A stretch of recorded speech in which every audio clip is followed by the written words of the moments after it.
Hello, world, and welcome to another episode of A24 on the Rocks, the podcast where we, a fearsome fivesome of frantic, sometimes fragile, always funky, and often phonetically friendly film freaks, review every single one of A24's 124 movies in chronological order. My name is Kevin Kakon Konachek, and I am your host for tonight's show. On this episode, we are reviewing A24's 30th installment into their legendary library, the 2016 drama thriller film, Remember. But before we get into this film, let me get all of our film freaks out and ask them what kind of cold beverages they have brought along for tonight's discussion. Hello, everybody. Welcome back. Happy New Year. Hi, I'm Eric. I like to collect pocket lint and long walks on the beach. I'm drinking a Jack and Coke. Hey, somehow this Eric guy got married, and it's me, the wife. I'm drinking a beer. This is a Locals Light Lager from Shorts Brewing right here in the lovely state of Michigan. Also, my name's Kelly, if I didn't say that already. Hi, my name is Cole William Whitlaw Gibson. I did not realize there was 124 A24 films. Not sure if I'm prepared for this type of commitment. I'm a bit scared, but tonight I'm drinking my favorite, Jefferson's Ocean Aged, but I threw it in a cocktail fusion for an old-fashioned, and man, oh man, it's delicious. Up next, we got my boy Blaze. Hey, what's up? It's Blaze of Chilled Ryan the First, coming at you from Tampa. Tonight, I am drinking Deloche Heritage Reserve 2019 California Cabernet Sauvignon Blanc. Because that's the type of shit you get when you work in the law field from people that don't know you that well. Very good. Quintessential gift, right? And I am drinking Wild Turkey Rare Breed Barrel-Proof Bourbon Whiskey tonight because I'm feeling a little like the stiff stuff. And because, as Mark Twain once said, too much of anything is bad, but not too much good whiskey, because it's barely enough.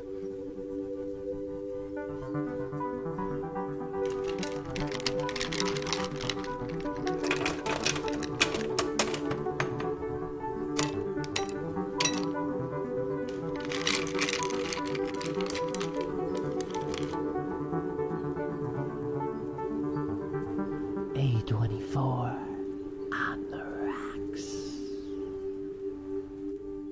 Before we begin, I do want to warn our viewers that tonight's episode will contain discussions about the Holocaust, Auschwitz, and other potentially sensitive subjects. So as we move forward, let's keep that all in mind. Tonight we are reviewing the 2016 film Remember. So, our film starts out with our main character, Zev, which is Hebrew for wolf, played by Oscar-winning and all-around fantastic actor Christopher Plummer, waking up and calling after his wife, Ruth. We quickly learn from a friendly nurse aide that Zev's wife, Ruth, has passed away a week ago, and it is clear that Zev is suffering from dementia, likely brought on by Alzheimer's. So, what did we think about our opening scene? What were some of your initial vibes as we start to get to know our main characters? Kelly, why don't you start us out? Okay, we'll start off hot and heavy, I would say. I am familiar with dementia and have dealt with it in my family. So a movie starting already immediately with a confused elderly person in a home, I was like, okay, we're going to be in for a story. And there's no shortage of movies that kind of center around an elderly person with dementia, and they're always heart-wrenchers. I didn't know what this movie really was going to be about going into it. I kind of went in pretty blind, and Eric told me that he was holding a gun on the cover of the movie, I believe, and I thought, this is going to be an interesting take on this story. But it was emotionally taxing how often he had to be reminded that his wife had died, and I think that that's something that I like that they touched. I think that they kind of didn't do anything new with it that I haven't seen in other media. I brought on the trope that every time there's someone with dementia in a movie, they seem to be really great at playing piano, and that ended up happening in this film as well. But first impressions with the home and everything was just like, my heart was heavy immediately, and I'm just like, oh great, it's going to be one of these stories. Yeah, absolutely. It's kind of one of those where you put yourself into that spot right away, and you put yourself right next to that character within the first 30 seconds of the film, and that's obviously a good way to start it out. Blaze, what were some of your initial impressions there? Initial thoughts, I do have to say Kelly said everything pretty well about the dementia part of it. I think we all know someone who, at least gets up there in life and maybe not full-on dementia or anything like that, but people lose grasp of, who they once were. And that was very wonderfully acted. However, for me, the beginning was very slow, and the camera didn't do enough work for me to not have enough dialogue. The movie really didn't start getting going for me until he got on the bus. And I think maybe it was the director's intention, because I was very confused at the beginning. I knew he was on a mission to do something that had to do with his past life in Germany, but it didn't really become obviously clear until his dimension bout on the bus.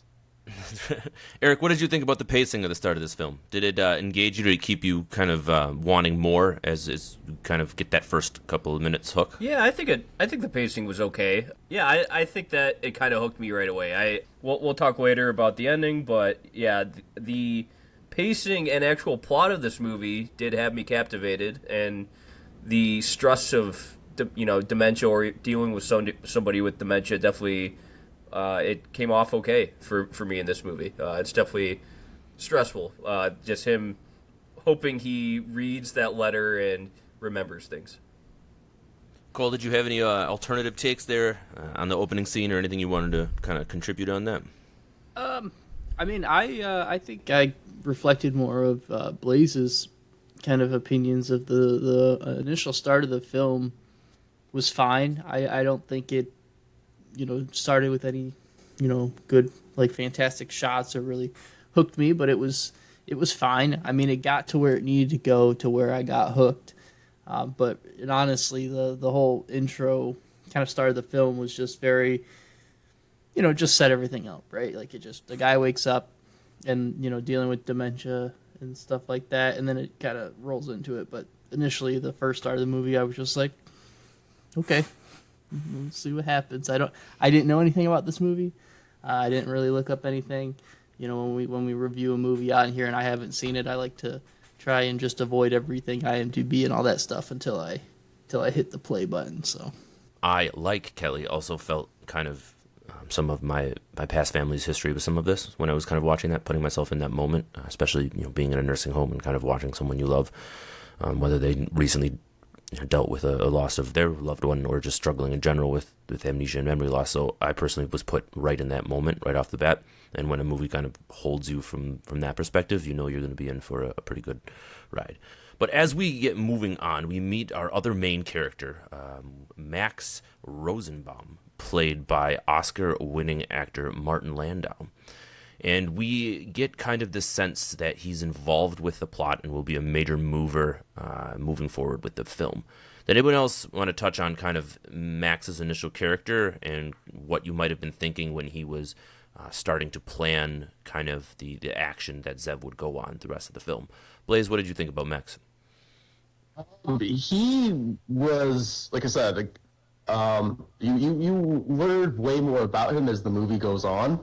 He was also an interesting character. He really seemed like he was even from the beginning, he acted like the puppet master behind Zev's motivation. And looking back on the film towards the ending, it all kind of clicks because they were obviously, the way that the story is set up, that they're both survivors of the Holocaust, which they both are, obviously. But he's the one that's, keeps Zev on his mission. He sets everything up for where he needs to go. He finds the aliases that this Blockfuhrer that they're after is supposedly living under the false identity. And yeah, he just seems like a puppet master, and he was very, very good in his role for a guy that just sat in a wheelchair and talked to Zev on the phone for most of the movie. Kelly, what did you think about Max's intentions right off the bat? Were you suspicious of him and Zev's friendship or maybe their involvement together? I thought that his room was incredible for living in assisted living or memory care unit or something of the sort. His room was completely established. He looked like a college professor over there. I also thought these two were longtime friends. I got that impression right away. So perhaps I was duped by the film, but I liked the nurse who was assisting our main character loudly reminding him what everyone's name was, and when she introduces Max to him and us, the audience, he's like, I don't need you to tell me everybody's name. Like that pride. So I was convinced. I thought that he was helping him out for sure. I thought he was sympathetic about telling him about Ruth, and I thought that they were certainly in cahoots. Eric, did you also appreciate the small details there of Max's setting and kind of just some of the ways he set up his character initially? He does have a cool room, I guess, but I do feel like his character is more of just a plot device to keep this movie moving forward, to keep the mystery going, and to, kind of keep this as a thriller. And I think, it's a general more comment I have on the whole film, that it kind of treats the Holocaust and Holocaust survivors like they kind of use them as a plot device to get this movie moving. And it's not problematic or anything because of that, but, like, I don't really feel like Max is a character to me, or Zev is like a individual, although Zev has dementia, but, like, Max, could have been the one character, deep individual in this movie, and I don't think he really comes off as that. Interesting. So your take on him as a character is not necessarily so much as the main plot point or even a main focus, is more just a means to an end, arriving at our big twist or our big ending. Yeah. Interesting. Okay. Does anybody else agree or disagree with Eric, maybe even as their initial impression with Max versus kind of how he goes out throughout the film? Because I do think he's kind of an important part. I mean, he really is the guiding force throughout everything that we see, and this initial impression that we get from him is kind of being that all-seeing hand is kind of important to how we view the rest of the film. Blaze, do you want to throw anything on there? Yeah, I'd like to say that I agree with Kelly and her points about how I thought they were friends for a long time too. So the way that the movie is secretly constructed around Max and Max's motivations, I have to say, as far as thrillers go, I've seen a lot of thrillers in my life, and that was one of the main curveballs. And maybe that's maybe why Eric didn't think of him as a character, because he wasn't a driving force until the very bitter end. He was just kind of the money man. And so I think they did a really good job at underplaying his importance. And he was supposed to just be the really good friend that, went through the same thing as him. So I think the way they set up his character was actually pretty brilliant, in my opinion. I also think they use a very cool plot device that I want to talk about, which is the letter itself. I feel like the letter almost becomes a character throughout this film, how he has to protect it, how it becomes kind of his lifeline throughout everything. And it's obviously an extension of Max during that part. Cole, what did you think about the use of the letter as kind of the driving force in this film and kind of its standout as a plot device? Yeah, I think you said it very, very well, where they turn the letter into its own character. And I'm kind of on the side with Eric here with Max, where, I mean, Max is in the letter basically provide the same amount of, plot driver to this film, and that's what they are. The letter actually seems like got more screen time and more care. I liked the idea, like the scene where he writes on his arm to, read the letter, to try and remind himself to read the letter so he can remember what he's doing and stuff. I thought that was, I thought they did a very good job with a lot of the small details in this film. And as you guys know, I love my small details, and I thought they did a very, very good job and across the board with it. Every little thing that they do has a reason and a meaning and kind of pushes it forward. So, although I knew that at some point that letter was going to get something spilled onto it. I was just like the whole time when as soon as he wrote that thing down, I was like, this letter's he's going to lose it. It's going to get trashed. Something's going to happen. And then sure enough, some lady pours coffee on it. But, and then, she pours coffee on it and doesn't really, he still can figure it out and they still move on. But I did enjoy it. I did enjoy the letter for sure. Kelly, what did you think about that letter? I like that Cole also pointed out that he wrote on his hand when he has his moments when he comes into himself and he's like, okay, this is gonna happen again, and I need to write a reminder to me to remember to do this, and it's this memory thing. So there's another reason why the movie's called what it is. I feel like they just kind of took that word and they were like, how many ways can we expound upon it? Like they made a brainstorming paper and they're like, all right, there's the movie. Like, let's connect all these little bits. But the letter was good. It was interesting to me how long in the film we had to wait until we actually got to know what was in the letter. Not to jump ahead too much, but he has a little girl read it to him, and I thought that was extremely annoying, hearing a little kid reading it to him. That's funny because I had a But question that later was about the just a child choice. performance in that scene just for you, Kelly. But I was going to go back to when Oscar then is kind of reading it. I feel like that was the way to introduce it, and I actually kind of like the choice that we were left to kind of fill in the gaps until it was read to us on what the mission really was, what the motivation was, and how much... Because he would be scared, and he would read for like 3 seconds and immediately be like, okay, all right, I got my bearings again. So I think that was a really good use. Like, I like that they, first of all, just have this man with dementia on a mission, and the letter is what reminds him of what he needs to do.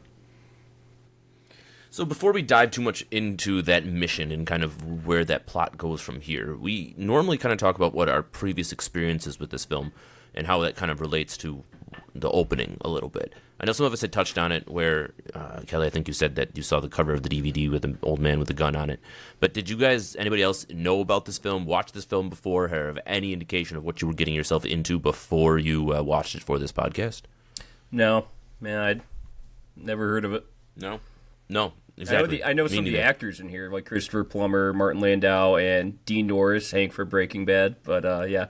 Right. Yeah. Well, don't forget they also had the kicker from Blue Mountain State selling. Yeah. Oh, yeah. Come on. Dude, I could we actually said that forget? to my girlfriend. I was like, "You know who that is?" She's like, "No." I'm like, "Well, you weren't allowed. No. You weren't around in Yeah. You were. 2004." Then. But Oh, geez. How I young suppose, is and he? the only thing I knew about this She's film is you older guys than had me. posted in group chat that it was a movie about the Holocaust. That's all I had known Yeah, about it. same. And Eric, I'm excited when we get to that discussion about how we feel it portrays it, not necessarily cheapens it, but we can talk about that whole discussion on that later. But as we continue to move on, we kind of see and discover quickly that this letter, as we just got done talking about, gives these instructions to travel across the country looking for a man who apparently has murdered Zev's and Max's family while they were at Auschwitz during the war.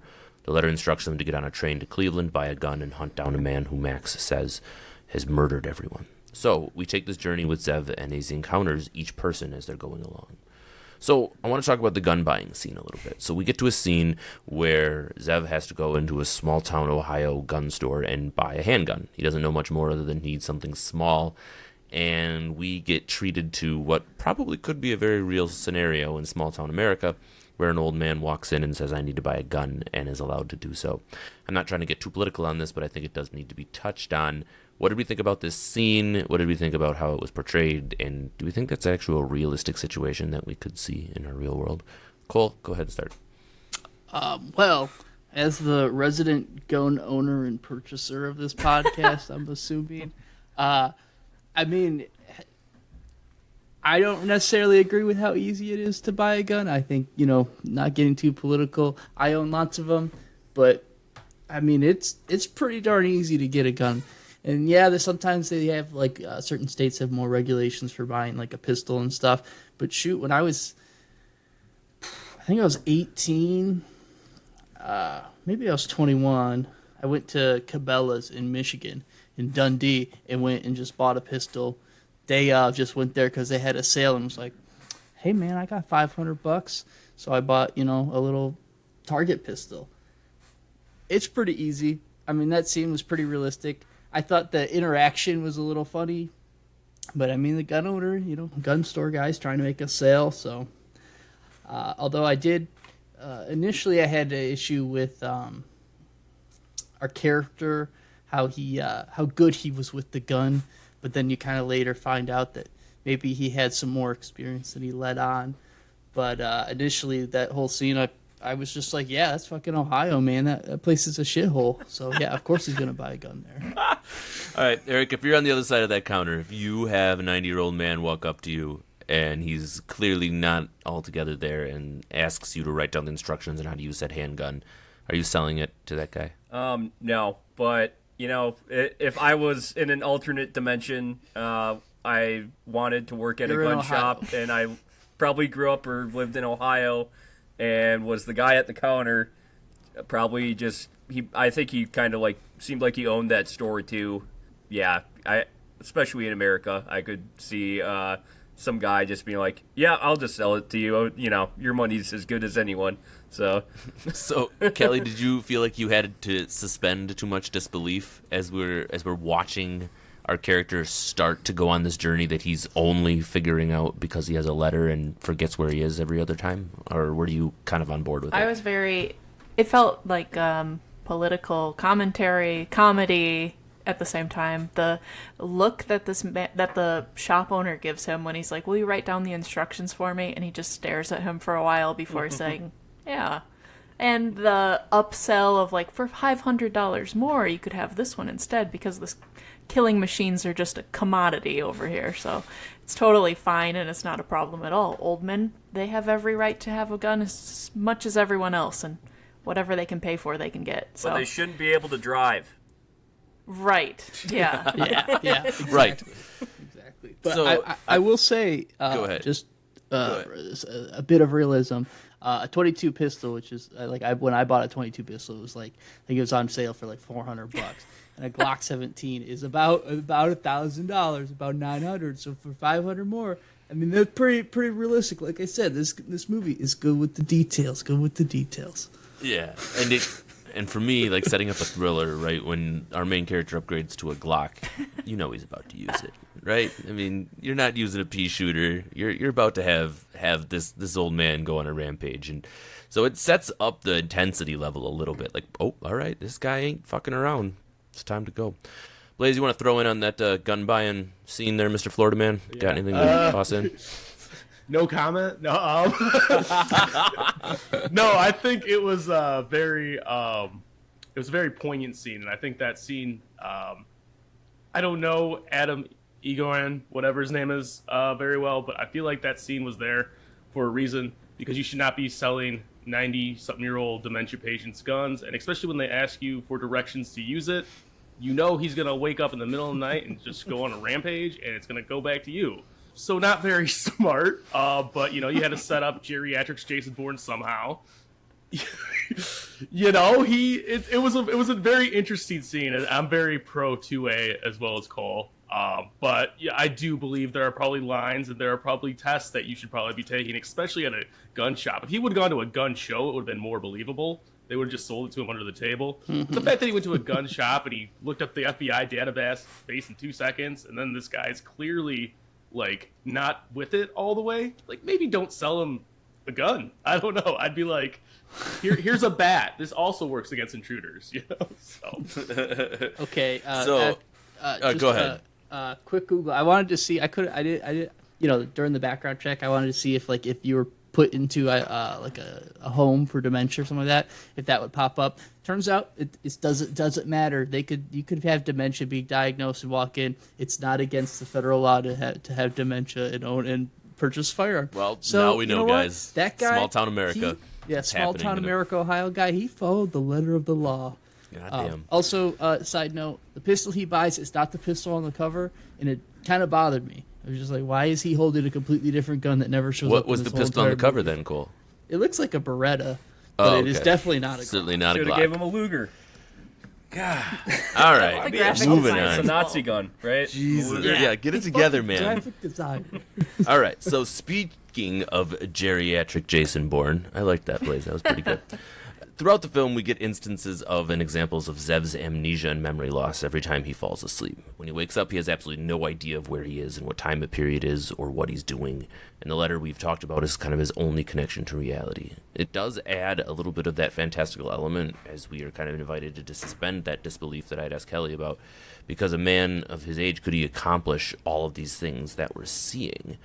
So I, for one, and Kelly and I both have touched on this, have a little bit of experience with some of these memory loss things in our family history. But I thought the use of memory loss and amnesia in this film was very poignant, very well done, very intentional, and added a suspense element to this otherwise, relatively vanilla action film that kind of ramped up how I was feeling as a viewer.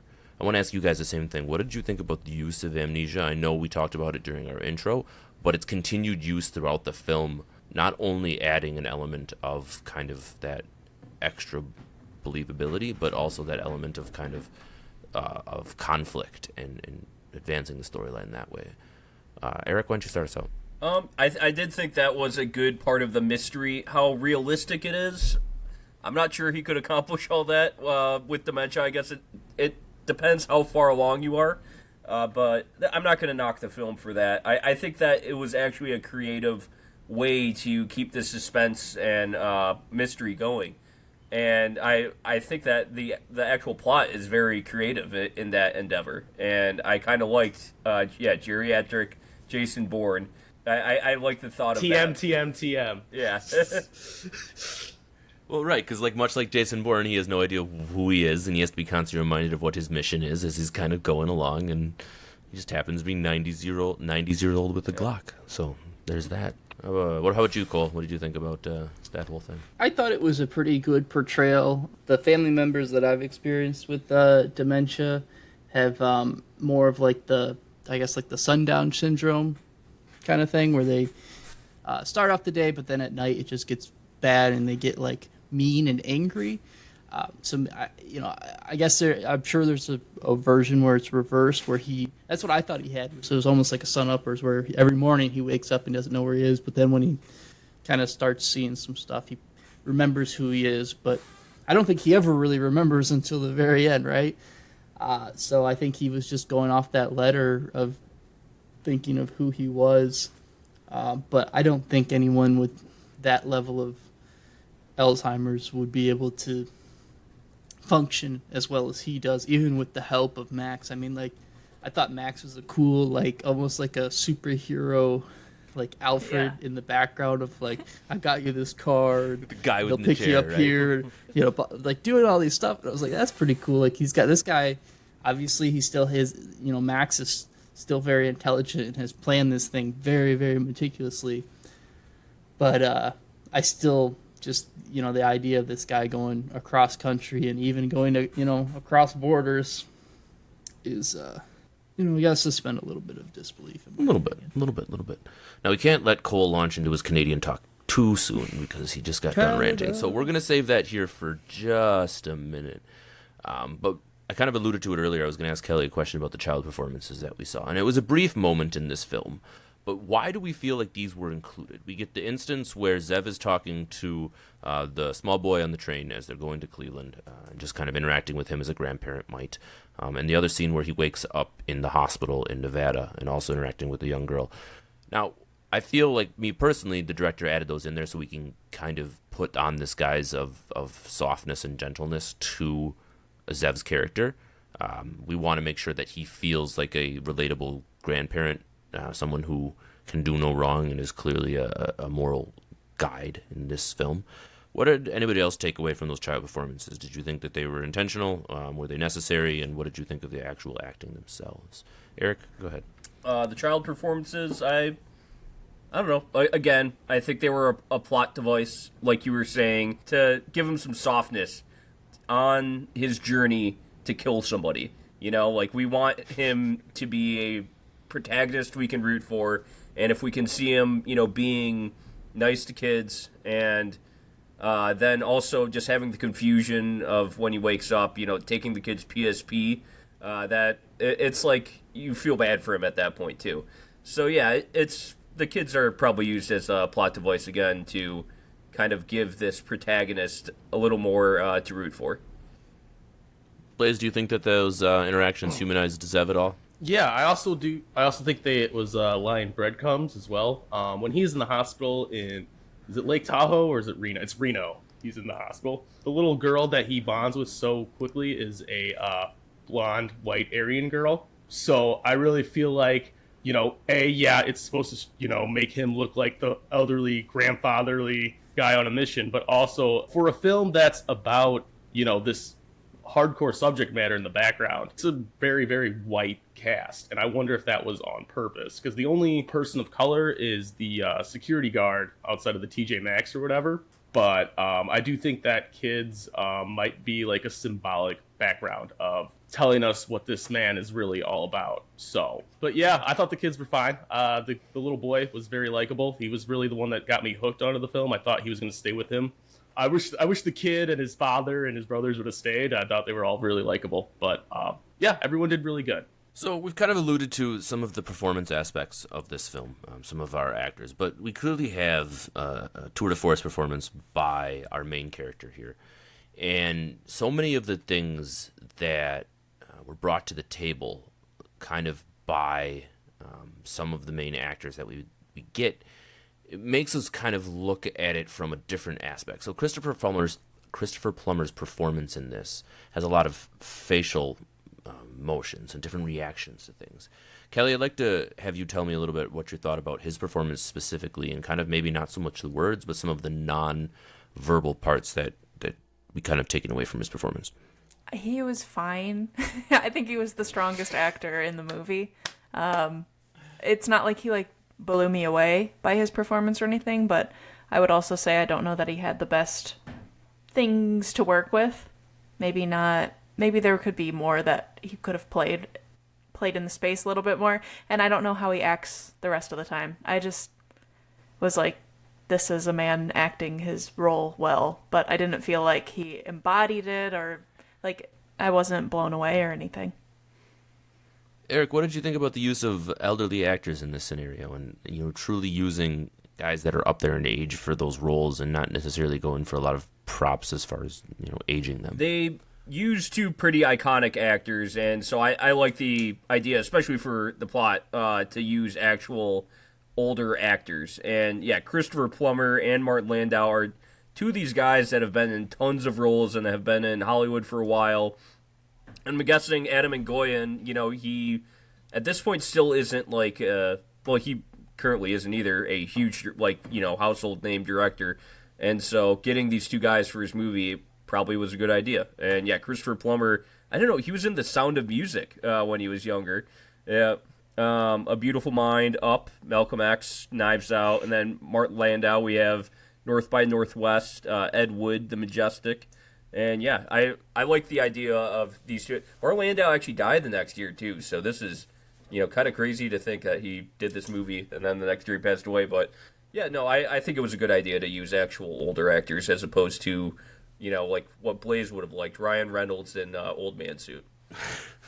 It was actually reported, too, that the writer of the screenplay, Benjamin August, had written the screenplay with that intention, as bringing kind of some of the more seasoned actors back out, and picking two Oscar winners, like you said, was a no-brainer when it came to that. So, anybody else want to throw in on the performances in general from anybody else? Yeah, Cole, go ahead. Yeah, I mean, I thought Christopher was more than just fine. I thought he did a very good job. No, I thought he was very good. I mean, the dude, I just looked up his age. He was 85 when they filmed this thing. So I mean, he was, and he did all of his own stunts. Apparently, even the scene with the couch, they were planning on bringing a stuntman in, and he got very irate and said that he's gonna do it, which. I don't know how irate an 85-year-old man can be, but I respect him for doing it. I thought he played the role very well. And, his tremors and stuff, I don't know if that was, real or not, but it was very believable. Obviously, if it was real, it's real, but if it's not, he knows how to play an extremely old man very well. But man, oh man, does he have a dead eye with that clock. I will say his facial expressions, his ability to portray panic, I thought was awesome. Like every time he woke up and had no idea where he was, I thought it was just brilliant. Like you could just be in that moment and be like, oh man, what would it be like to be in that scenario? But even when it took time for him to get intense, when he was, kind of addressing some of his subjects, or not his subjects, but the people that he was going after, and kind of getting intense when talking about his family, he could turn on a switch that I thought was really excellent. I, like you, Cole, I thought he did a phenomenal job with this role. I thought it was kind of, I mentioned a tour de force earlier because I really thought that without him, the film doesn't kind of move in the same direction, mostly because it's all based on him. But there was just something about the way he portrayed it, and I'm excited to go back and watch it again and kind of see it from a different perspective now that we'll talk about it when we get to the ending too. But there's other things that we usually talk about in this film that I want to touch on before we get too far gone, and that being the soundtrack. Eric, since I'm hosting and I normally like to touch on it, I'm going to have you touch on the use of some of the classical composers in this film using the soundtrack. We get some Wagner, some Mendelssohn, and some Mikowski. What did you think about that choice and having that piano aspect really shine through as a kind of a driving force and theme in this film? I think it has to go with what Kelly was saying, was that there's kind of a trope in movies where older people, with memory issues or dementia, will go up to a piano and know how to, play piano. And I've actually heard that people with dementia, actually, sometimes that muscle memory will stick and they'll actually know how to play piano still, even as a lot of their other memories are going. So I thought it was pretty cool that they added, these old classical pianists and old classical piano ballads for him to play. And yeah, again, it served as a plot device to give him more humanity, to be like, okay, this is, a guy with some skill, I don't know. He has a little more character to him because he knows the piano. Cole, what did you think about the music? Well, I thought the music tastes were I am by no means a music person at all. I only know this because I looked it up and I was interested to see what he was playing with the Wagner, however you pronounce it. Apparently that's, Hitler's favorite musician. So I thought that was, again, another piece to the puzzle of this whole thing, and how well the all the small things add up in this film, which I thoroughly enjoy. Also, like the great Christina Hendricks, how she could play the accordion. Christopher Plummer also can play the piano and played all of the scenes of the piano himself. So he literally can do it all, folks. This whole movie, he was just being himself. He was just being a man. He didn't have anyone telling him what to do. He could play the piano. He could be an old man with dementia. Who knows? He could have everything. He's awesome. It was just him being a man. Just being a man. Just being a man. Hunting down some Nazis. What more do you want in this world? All right, Blaze, I want you to touch in on this. Did you happen to notice the use of ambient noise in this, like the air raid sirens and the dog barking and the concentration camp noises as it was going on? And if you did, what did you kind of think of that use? And did it help you put yourself in the moment? Yeah, that was definitely prevalent throughout the film, and it really puts you into his shoes as a survivor of someone who had to go through Auschwitz. Or the Holocaust in general. He could have been in Dachau. He could have been in North Africa, like the one Nazi that he hunted down. Everyone who has experienced war in some capacity, they have these echoes from their past. And I feel like, again, the direction with that was top notch. The use of Ava, named after Ava Braun, I assume. Yes. The German Shepherd, that really probably brought back terrible memories for him of what he had to live through. The little things that add up, whether it's the ambient noises, whether it's the bigger picture like Nazi drab that Dean Norris has, it all comes together at the end.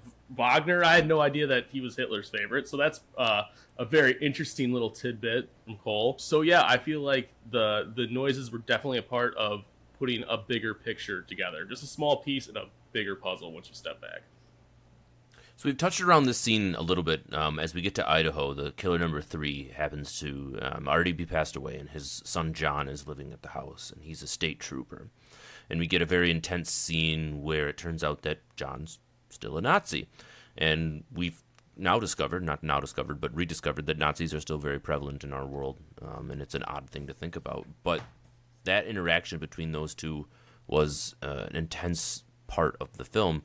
And it also resulted in some of our only real special effect commentary.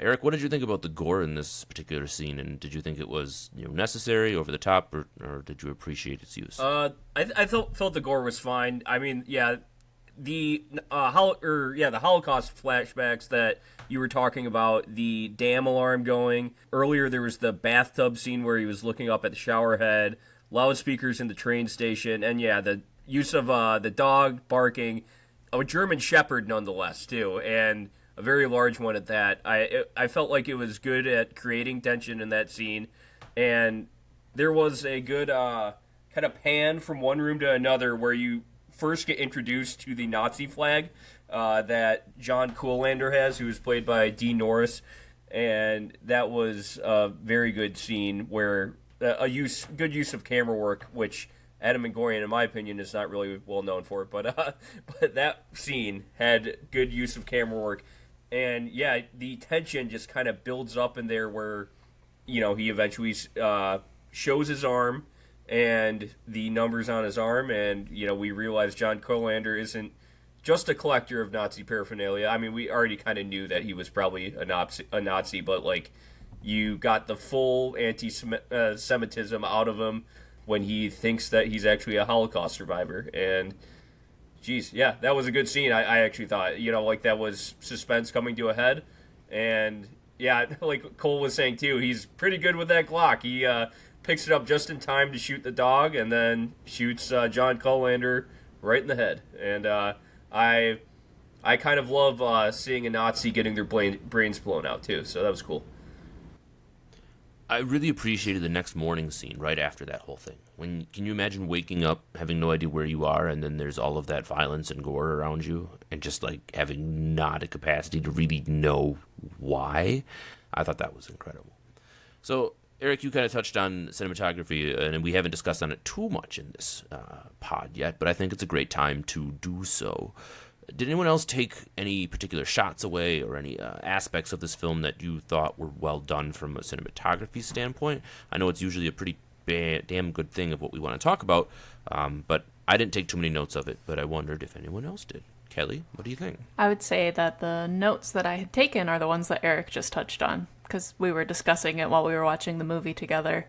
And the other one that I would add was him waking up in the scene that we're talking about at the police officer's home with the raindrops even on the ceiling. So there were points that there was great camera work, but it's not like I was watching this movie thinking, wow, what cinematography. Like, it was just like, it's a movie. And there were also times where I feel like the cinematography was actually quite lackluster and very TV movie. And I think that happened probably...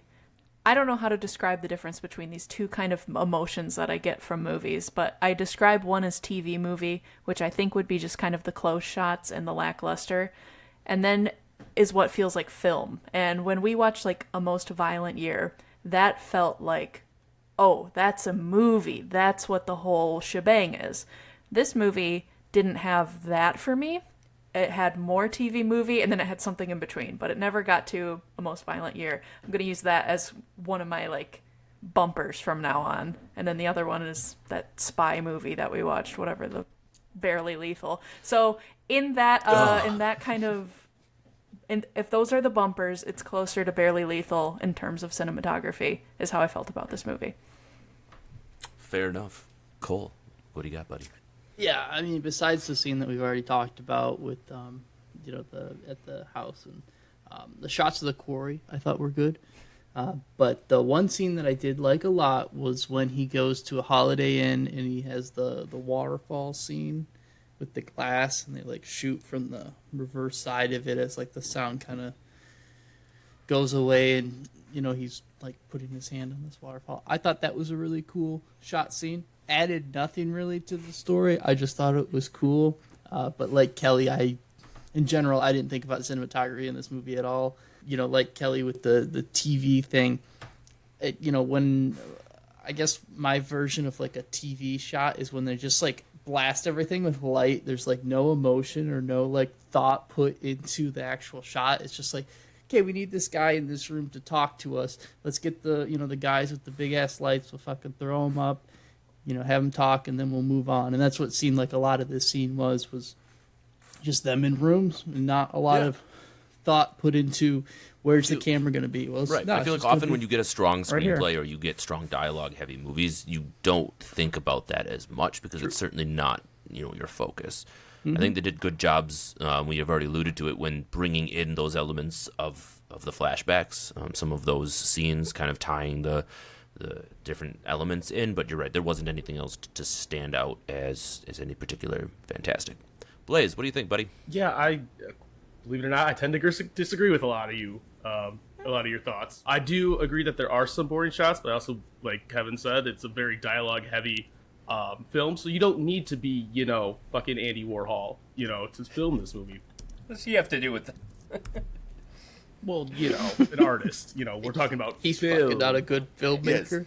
Whatever. Continue, please. You're just picking hairs now. Fuck you. Children. But there were really good cinematic thriller scenes. He keeps his Glock in his little black bag.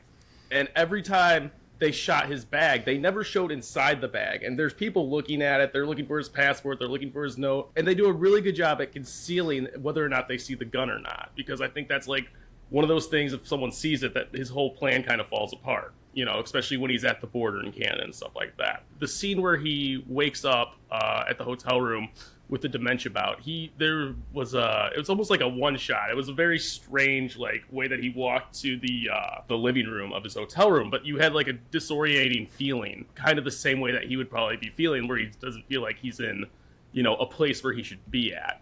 So I do think there was a lot of more interesting shots than you guys give the film credit for. Again, is it going to win, Picture of the Year ever? Probably not. I do think there were definitely a lot of cool, interesting elements that was also in his last film, Eric. Fuck you.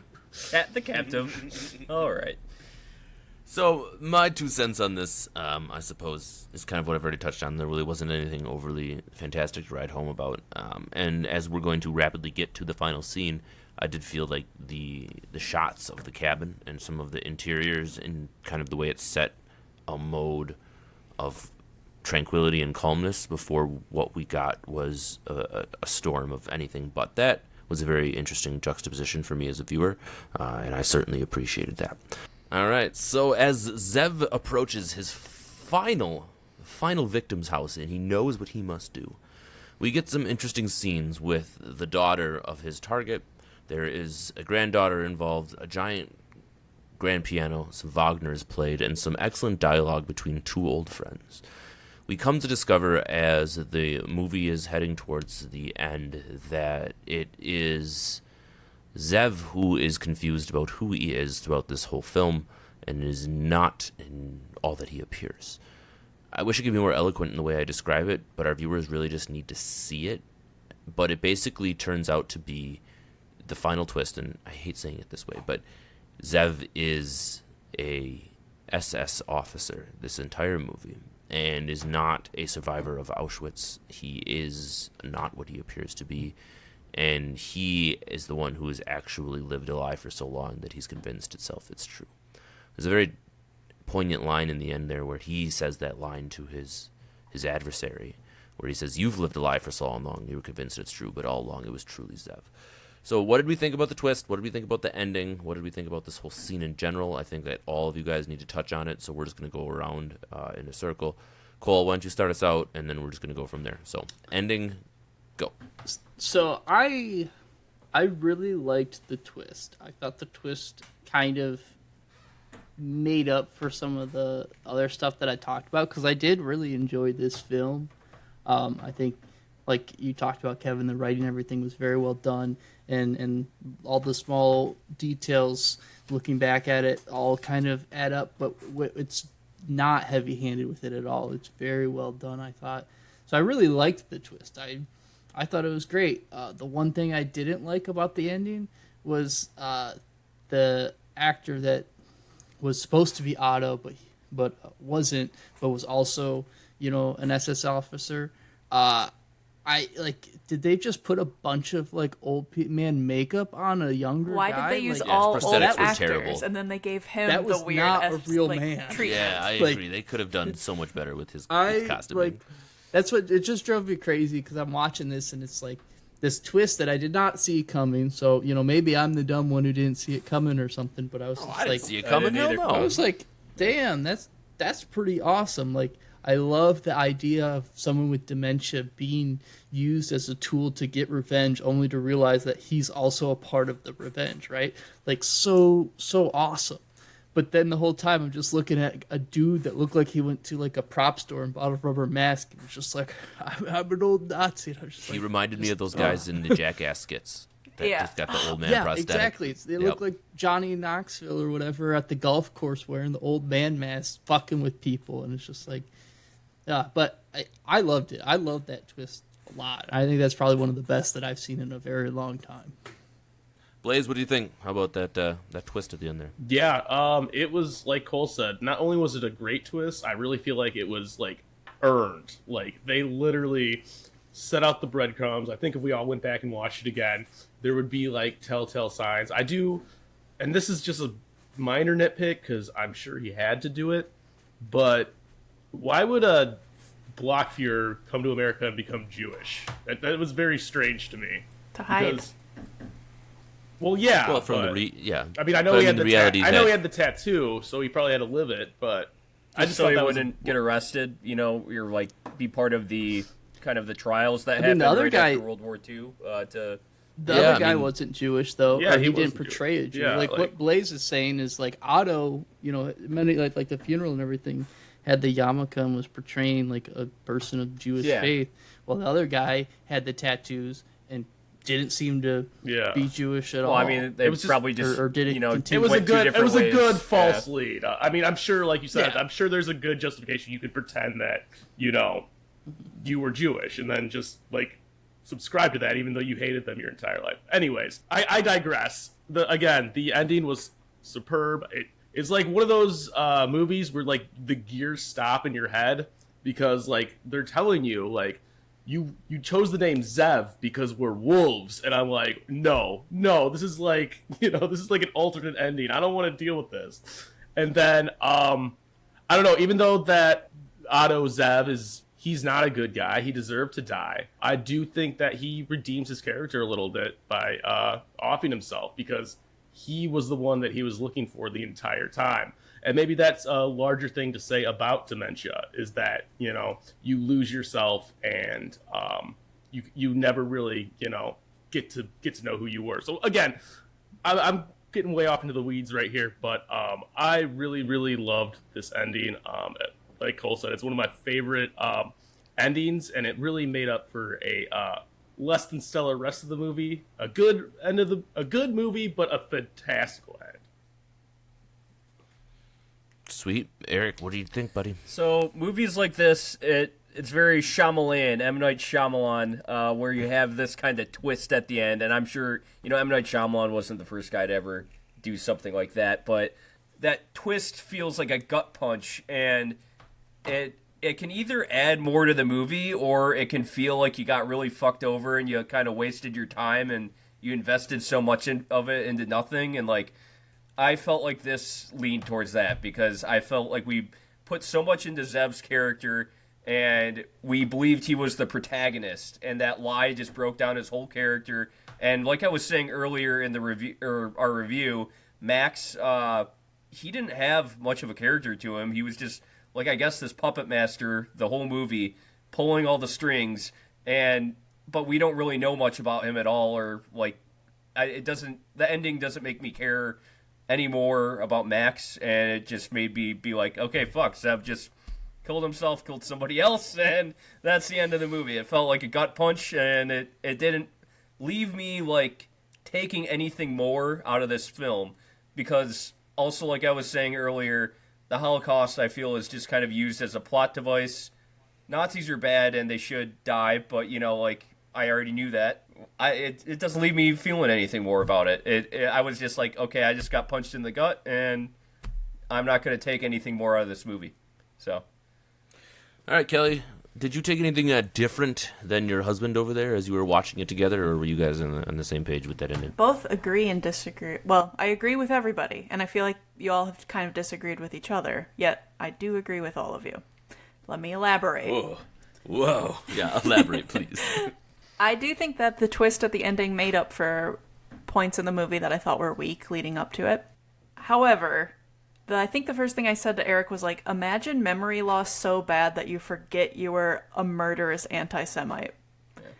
That's fascinating, and another reason when we're going to suspend disbelief, which then made me want to raise kind of the elephant in the room that I felt brought up at the ending, and Eric kind of touched on just now, where Max wasn't really a fully fleshed character, except that he was a Holocaust survivor living in a home, who then by the end we find out was kind of just like scheming behind the scenes. And is that an issue that we want to touch on at all?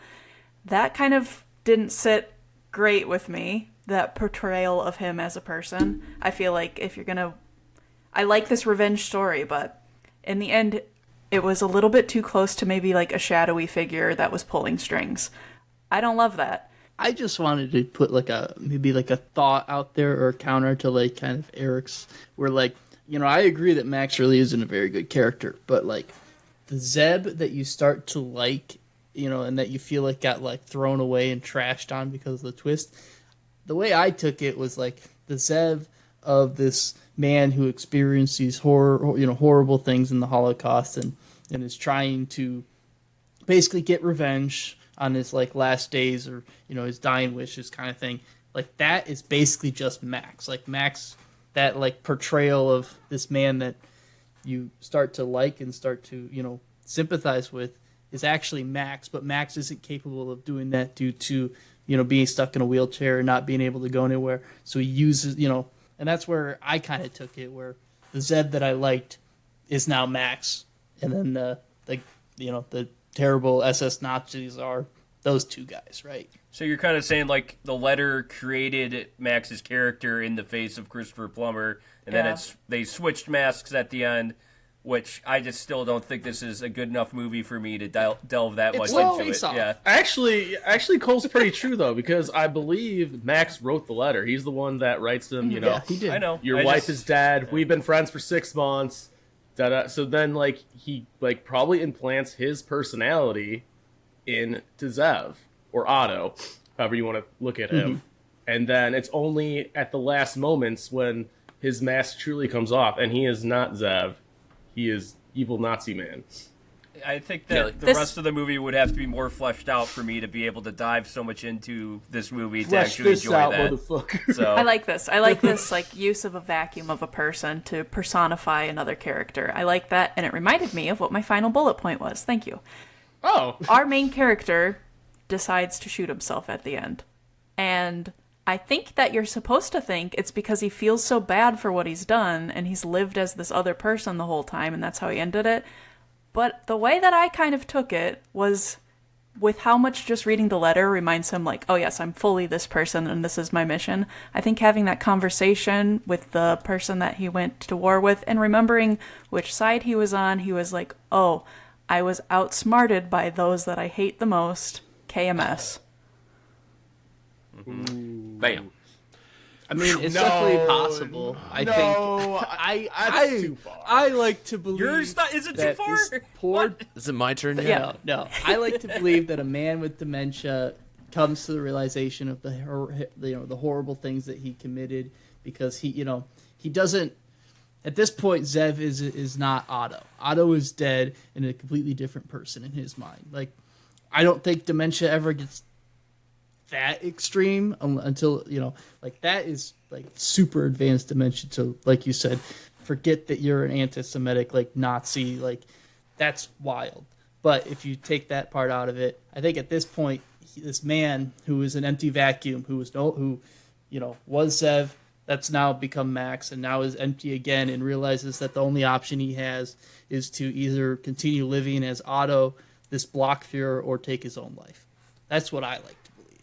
Okay. I've had to sit and listen to all four of you with your lovely opinions, and trust me, they're all fantastic. But I have some heavy things that I feel like I need to drop on this scene in general.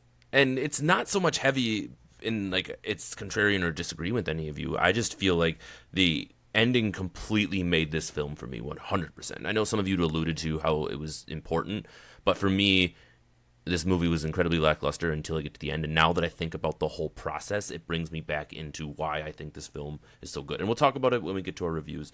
But for me, the ending was a commentary, not so much on the dementia itself, but a lifetime of being someone you're not. We get this big, long dialogue from our what's the guy's name? the old man we were making fun of earlier, doesn't really matter his name, but he gets a big long dialogue about how he can't be himself. Sometimes he goes on his porch and screams his real name.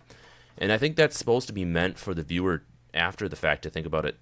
What he's saying is truly what Zev or Otto has been living with his entire life. It's only until he gets to the last final years where the dementia's taken over. But think about if you were a Nazi trying to impersonate a Jew coming over after the war and knowing what you're running from. You'd do absolutely anything in your entire power to make sure that you forgot your past. You forgot what you did. You forgot that any semblance of the horrors that you committed were part of your life. You want to start a family. You want to be a father, a grandfather. You want to be what seems to be a pillar in society while having this deep, deep history. I can absolutely believe it in my heart that if someone had that past and they were dealing with not only dementia, but they would find everything in their power to bury that. And we see that in this final scene where he truly has believed everything. Yeah, the letter tells him and reminds him, but every person that he visits throughout this movie, he has this feeling when he pulls the gun out. He's like, you murdered my family. Once he realizes they're not who they are, then he kind of backs off. But so much of what he's doing he believes is right because his entire life he's played this character of this Jewish survivor of a German concentration camp. And then at the very end, he's faced with the reality that everything he's hated, I think one of you guys alluded to, he is that person. He is that person that he was hunting throughout this entire film. And I think it's very poetic the way he ends it. It was just super poignant to me. I loved the introduction of the Wagner and how he comments on how a survivor wouldn't be a fan of that German music, and just the way that whole scene got put together was just chef's kiss for me. And I think at the end, and this is very much in contrast to what Eric thinks, and this is not to be contentious, but Max having that time where he says, he knew exactly what he was doing, and those were the men that killed my family. It's just like, dude, whole movie was about you.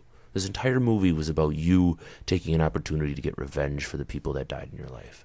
And you got it. You got your sweet justice, and that was pretty cool for me. So, but that's that. Before we move into our final reviews, does anyone have anything else they want to touch on in this film? Anything that we didn't get to talk on? Anything they really thought was awesome or not so awesome? Critiques or otherwise that we want to throw in here?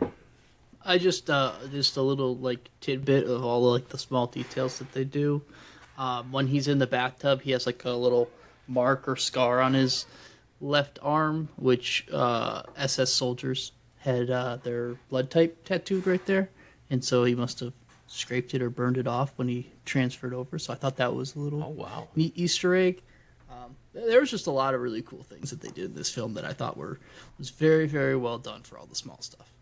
And I'm a small stuffs guy, so. I know we didn't touch on Canada too much there, Cole, but that border guard well, was they a didn't touch on pushover. Canada too much either. Canadian border guards are always very nice. I've been over to Windsor many times, so they're always very nice people. With an expired passport? You can have your advanced driver's license to get over to Canada. It also could have been before the advanced driver's license, although 2016? he's from New Jersey, so. which even that was still. I don't think that they don't do that because they're not a border state. Yeah. So, but Can't have it though. I thought they needed more Canada and less Ohio. I always think that. Dude, Yeah, I mean, isn't that a general thing that we all should live by? I got More Canada, less Ohio. I got so mad when it turned out he was going to Canada. I was like, they would. After that goddamn Captain movie, they would have to have one scene in Canada. Adam, you're a freak. All right. Well, listeners, this is the time of the show where we get to give our final A24 grades. It's a pretty big, important thing. Does anyone want to go first? Does anyone jiving to get off of the starting block here? And if no one volunteers, I'm going to be like that teacher, and I'm just going to pick somebody. All right, Cole William Whitlaw, you're up first, buddy. All right. So, I had some issues with this film, but, the ending really kind of changed a lot of that. I enjoyed this film. I thought it was okay throughout, but the ending I thought really pushed it over the edge for me. And then going back and looking at some scenes and stuff and revisiting it really made me appreciate how well it was written, and the storyboards and everything that they did was very methodical and very well done. The thing that it lacked was the cinematography. The shots themselves didn't make me feel anything. It was strictly the dialogue and the amazing, the acting and the story itself, I thought was what was very compelling. If they added, honestly, if they had not to, dunk on Adam, but if they had a director that had a little bit more of a vision for the actual like cinematography and getting feelings in shot, I think this movie would have been like a slam dunk for being, an A24. But with all that being said, still like very well done. I think it's a very interesting movie, very underappreciated movie. I'd never heard about it. I like a lot of history films and stuff that deals with like World War II and stuff like that. And I've never heard about it, never thought about it. So I think it's definitely one that people need to watch and see. With all that being said, I give this a solid just B24. Like, watch it, enjoy it, and move on. All right, Kelly, I would like you to go next. Okay. I would say something that I wanted to bring up was that as soon as we learned that there were 4 people that were targets in the movie, I knew that we were going to go through all 4, and it made me feel exhausted. So the fact that that was brought up in the movie and that was the feeling that I had, I was like, oh no, that's a bad tick. But we were kind of mentioning about the twist and how it makes up for the film, and I do agree with that. I think that I liked the twist a lot. I thought that the plot and just the thought of this movie as a whole was extremely creative and entertaining.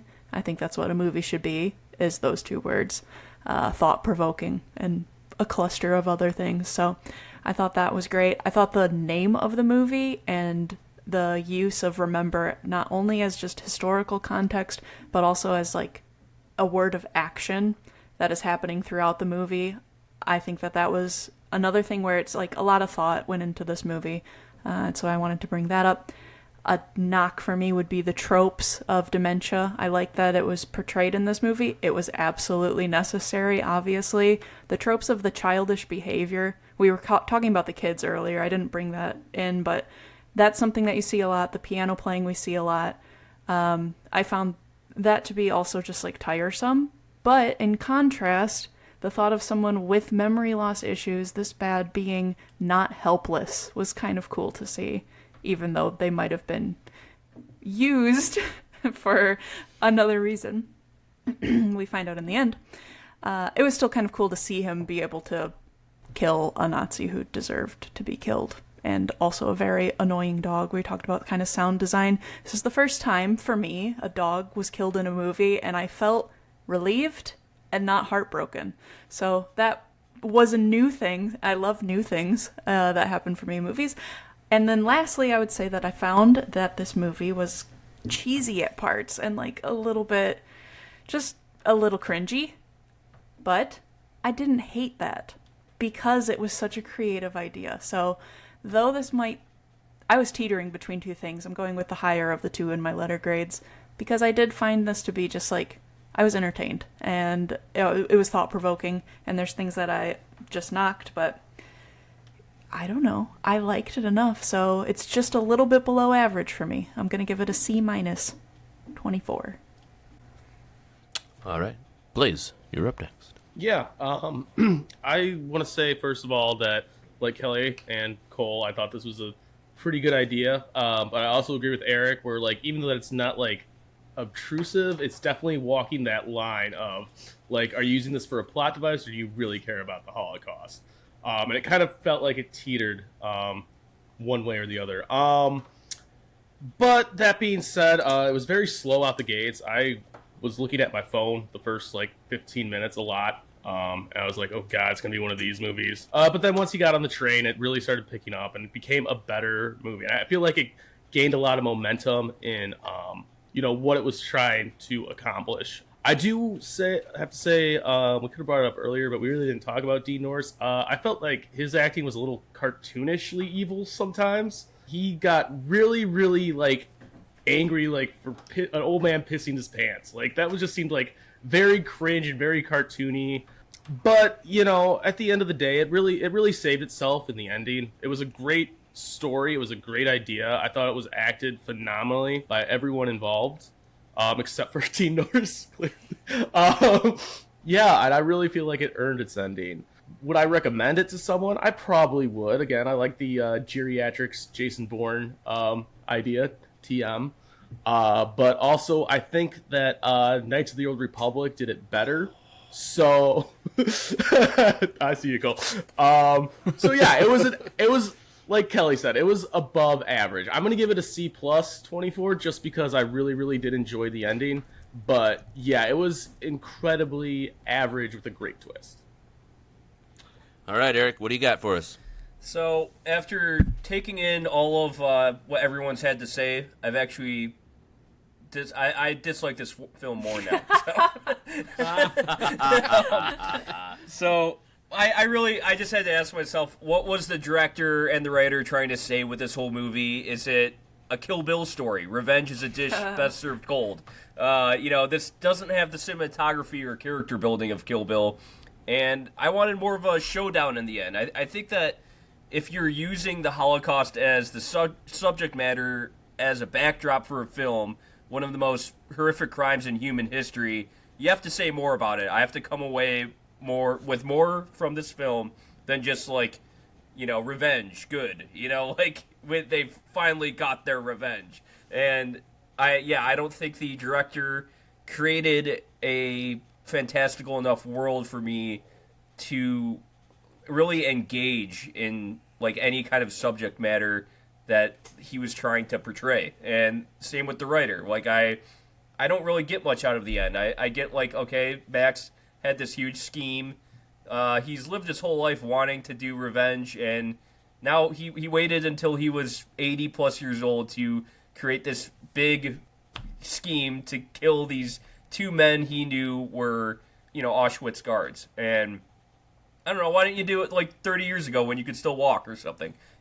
Maybe that would have been more I could actually buy into that, but we had to go with the dementia Jason Bourne angle of it, and I don't know, now it just pisses me off. So I'm gonna give it I'll give it a D plus because I appreciate the creativity with the twist. I didn't see it coming, but I can't buy more into this film after that. All right, so before I start, I'm going to talk about how we are very across the board on this one, and for varying different reasons. Not so much extremes, but Cole started with a B24, and Eric just came in strong with a D. And it's interesting to me because it's not been overly contentious. It's just been one of those movies where whether or not the end saves the rest of the film is, I think, what it comes down to as far as the rest of the grades. So for me, I'm going to kind of move into the Cole camp and giving it a higher rating than maybe some of the rest of you, but also in the Eric camp where I'm a little lower now coming out of this discussion than I was going into it. When I first finished the movie, I was truly like, well, that was awesome. I really enjoyed that. But now thinking back on it a little bit more, you're right, there are some of those criticisms and things that you go, but if you don't suspend disbelief, then you don't have the same takeaway from those films if you're looking at it from a more realistic standpoint. So I guess I'll start my review by saying all of those things, but I did enjoy it from start to finish. There wasn't any point where I was rolling my eyes or checking my phone or doing a scroll check. I really enjoyed the performance. I thought that in general, I touched on it earlier, how impressed I was with Zev's character and kind of what Christopher Plummer brought to that particular character, especially at his advanced age while acting. The piano playing, his ability to kind of take a terrified man with dementia and really make him a believable character were all excellent points for me in this film. I do think that the fact that it was the screenwriting debut for Benjamin August was very impressive for someone who doesn't have a huge body of work to be able to write something as kind of compelling as this script, and to get some of the bigger names in Hollywood to buy into it is no short feat. So I give him credit where credit's due there. The subject matter was very heavy, and looking back on it, if on a second watch through, it might be even more interesting to see how a man portraying a Jewish survivor who really is a Nazi, how he would, go about his daily lives and kind of what that would look like. At the end of the day, I liked the soundtrack. I liked some of the choices that they made with some of their shots, but there wasn't anything overly memorable about those other parts of the movie. So I will say the ending did save it for me for the most part, and I'm going to come in solid with a C plus 24. So that is kind of where I'm at with all of that. So I'd like to thank all of our individuals for coming out tonight. I appreciate you all. I'd like to thank our listeners from getting this far in the podcast. We certainly appreciate you. Welcome to 2023. Thank you for being here. This is our 30th episode, as I kind of alluded to earlier, and it's a surreal thought that we've kind of really started to launch into this and enjoy ourselves every time we do it. So thanks for being along for the ride. We appreciate the support. Go ahead and like and subscribe on all of your favorite socials, and tell your movie-loving friends about us, because we certainly would like to keep talking A24. So thanks, everybody, and have a great night, and we'll see you next time. Next up All right, is guys, are you Krishna. ready? Next up. Oh, yeah, wait, hold on. What are we doing next? 4. Whopper, Whopper, Whopper, Whopper, Whopper, double, double, baked triple Whopper, Whopper, Whopper. favorable taste with perfect toppers. I want What are we doing? this day at BK. He's singing this That's stupid so funny. Have it your Whoppers aren't way. even good. They don't have cheese.